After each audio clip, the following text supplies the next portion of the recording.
का गांव में राजू नाम का एक किसान रहता था। वह गरीब था, लेकिन ईमानदारी उसके खून में भरा हुआ था।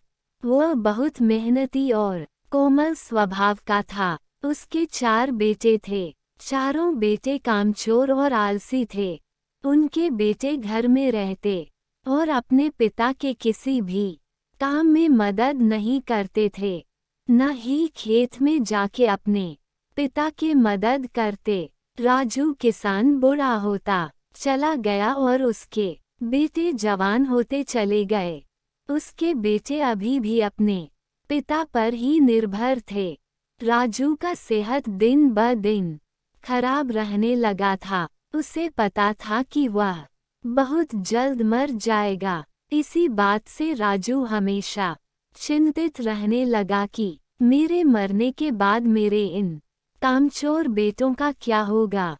ये बिना कोई काम की कैसे अपना जीवन यापन करेंगे। बेटों को सही मार्ग पर लाने के लिए राजू किसान ने उन्हें अपने पास बुलाया और कहा, अंडस्को, मैंने अपने कमाए पैसों से जो कुछ भी खरीदा है, सोना चांदी, आज सब अपने खेतों में गाड़ दिया है। अब मैं बूढ़ा हो गया हूँ और ना जाने कब मेरी आंखें बंद हो जाए। इसलिए अब ये जिम्मेदारी तुम लोगों की है, उसका देखभाल करना। मुझे ये याद नहीं है कि मैंने किस जगह धन को गाड़ा है। मेरी समस्त शक्ति भी कमजोर हो गई है। किसान अपने बेटे को ये राज बताकर निश्चित हो गया। कुछ समय के बाद उसका देहांत हो गया। अपने पिता का अंतिम संस्कार खत्म करने आए चारों बेटे ने खेत से सोना चांदी निकलने का मन बनाया। सोने चांदी के लालच में चारों बेटे ने सारा खेत खोद डाला, पर उनको न सोना मिला न चांदी। गुस्से से लाल वो उसने पिता के मित्र के पास पहुँचे और उसने सारी बात सुनाई। सारी कहानी सुनकर राजू का मित्र बहुत खुश हुआ। उसने कहा, तुम्हारे पिता बहुत बुद्धिमान थे। उसने सही कहा था कि खेत में सोने और चांदी गड़े हुए हैं। अनाज ही तो असली सोना और चांदी है।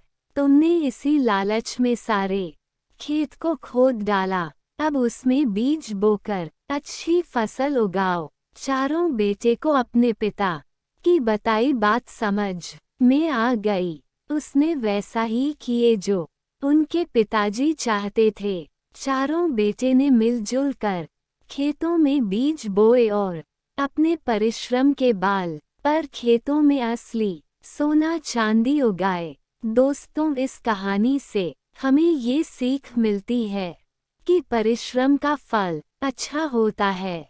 हमें मेहनत करने से कभी नहीं डरना चाहिए। कहानी आपको कैसी लगेगा कमेंट करके जोर बताइए। कहानी पसंद आए तो लाइक, शेयर और चैनल को सब्सक्राइब जरूर करें। वीडियो पूरा देखने के लिए धन्यवाद।